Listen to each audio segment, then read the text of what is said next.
Assalamualaikum warahmatullahi wabarakatuh.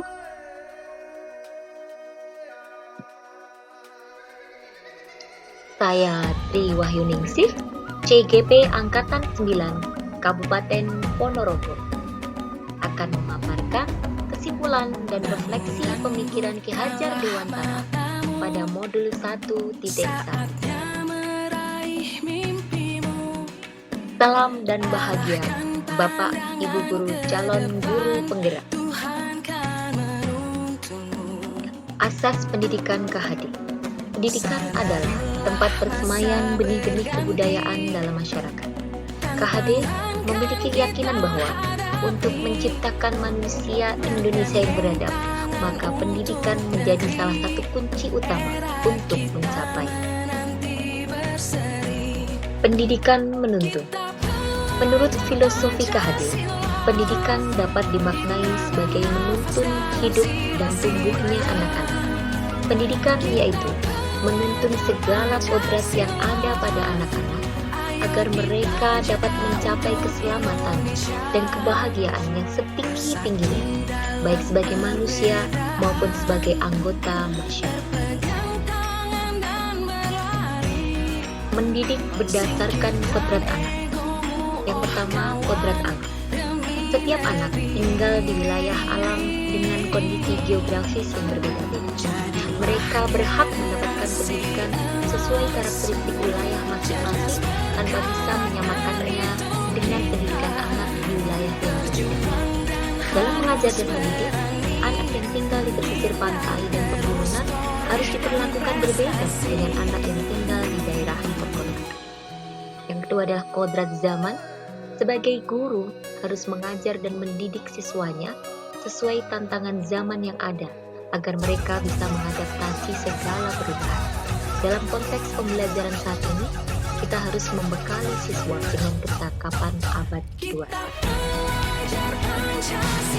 Selanjutnya adalah kodrat anak bermain. Mari kita lihat, ketika anak-anak sedang bermain, pasti yang mereka rasakan adalah kegembiraan. Dan itu membuat suatu kesan yang membekas di hati dan pikiran. Hendaknya guru juga memasukkan unsur permainan dalam pembelajaran agar siswa senang dan tidak malas.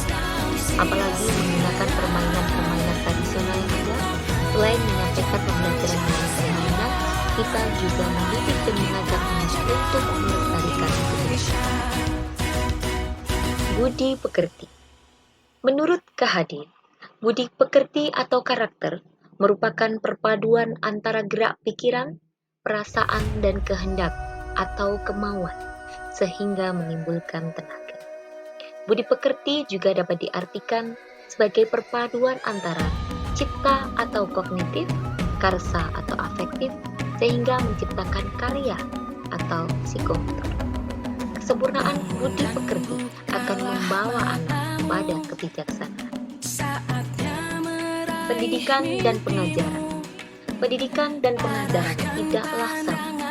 Pengajaran adalah proses pendidikan dalam memberi ilmu untuk kecakapan hidup anak secara lahir dan batin. Sedangkan pendidikan menciptakan ruang bagi murid untuk bertumbuh secara utuh agar mampu memuliakan dirinya dan orang lain serta menjadi baik.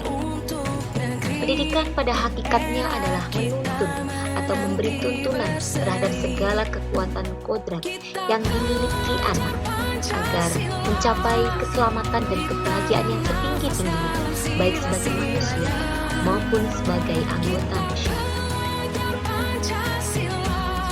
Sebelum mempelajari modul 1.1, pembelajaran yang saya lakukan yaitu guru berperan sebagai subjek pembelajaran. Ketuntasan dalam penyampaian materi lebih penting daripada memahami karakteristik atau gaya belajar. Hanya melihat nilai dan aspek kognitif saja. Selain itu, pembelajaran dianggap sudah berhasil jika nilai sudah disampaikan anak.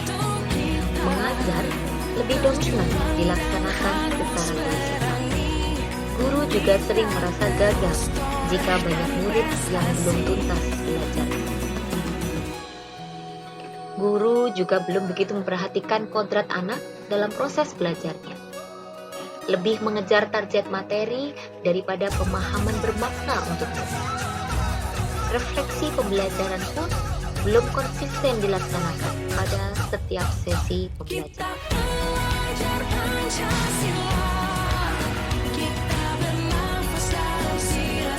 Namun, setelah mempelajari modul ini, saya belajar hal-hal yang baru yang dapat menjadikan seorang pendidik lebih berkualitas, mendidik dengan makna menuntun sesuai kodrat anak, terinspirasi untuk terus upgrade ilmu, dan saya pun menyadari bahwa apa yang saya pikirkan dan lakukan selama ini belum. Seharusnya saya menciptakan lingkungan belajar yang berpihak pada murid dengan mengakomodir gaya belajar mereka dan melibatkan seluruh aspek belajar, yaitu kognitif, afektif, psikomotor, spiritual, sosial, dan budaya. Sebagai pendidik, saya harus memandang anak dengan rasa hormat dan memperlakukan anak sesuai kodratnya, serta melayani mereka dengan setulus hati, yaitu konsep berhamba pada anak. Guru bertindak sebagai penuntun atau fasilitator pembelajaran, memberikan kesempatan pada murid untuk tumbuh dan berkembang sesuai karakteristiknya, serta mengarahkan laku murid agar terhindar dari hal-hal yang membahayakan demi tercapainya keselamatan dan kebahagiaan. Penerapan pemikiran KHD dalam kelas. Pertama, saya akan mengenali karakter dan latar belakang murid dengan menjalin komunikasi yang baik. Kedua, saya akan merancang pembelajaran yang interaktif dan menyenangkan yang berpihak pada murid. Ketiga, saya akan menerapkan pembelajaran abad 21, yaitu berpikir kritis, kreatif, komunikatif, dan kolaboratif dengan berpegang teguh pada konsep merdeka. Keempat, pembelajaran tidak lagi menuntut, tetapi mendidik. Semoga video ini menginspirasi Bapak Ibu pejuang pendidikan. Thank you for your attention. Mari tergerak, bergerak, dan menggerakkan.